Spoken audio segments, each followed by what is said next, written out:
আমি সালমান শাহর ছবি বেশি একটা দেখি নাই, হিরো আলমের বেশি ছবি দেখছি আর কি। অনেক তুমি কি দেখতে পছন্দ করো? মুভি তুমি বাংলাদেশের যতগুলো নায়কের নাম বলতে পারবা ততগুলো টাকা নেবা, শুরু করো। আমি তো শাকিব খানকে পছন্দ করি, আগে শাকিব খান, মান্না, আমির খান, রিয়াজ, ফেরদৌস, বাপ্পি, দিলদার। এই যে দিল নায়ক। দিলদার নায়ক ছিল ভাই, কাবাই ছিল ভাই। আচ্ছা, ঠিক আছে।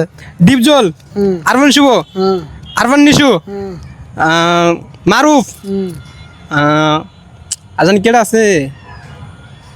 আর সবশেষে ভাই একটা কথা হলো, যারা বাংলাদেশের ট্রেন্ডিং কাপাইতেছে, ঠিক আছে, তাদের নামটা তো বলি না, আগে লাস্টে বলবো দেখা, ঠিক আছে। কে কে সে? তার নাম বলবো, বাংলাদেশের ও টপ হিরো কে? নাম হয়েছে হিরো আলম। হিরো আলম। জাহিদ খান। তুমি ঠিক বাজে দিয়ে ট্রেন্ডিং এ দেখা। আচ্ছা, তুমি টিকটক করার শর্ত এতগুলো নায়কের নাম কিভাবে বলতে পারছো? দেখো তো কতগুলো বলতে পারছো। 1 2 3 4 5 6 7 8 9 10 11 12 13। তুমি 13 জন নায়কের নাম এখন মুখস্থ আছে তোমার। আরো আরো ভাবলে তখন আরো কইতে পারবা। আরেকটা আছে সালমান শাহ। আরে ভাই, তুমি আমাদের প্রথম যে মানে বাংলাদেশের ছবি দিয়ে নাম করছে হ্যাঁ নামই বলো নাই।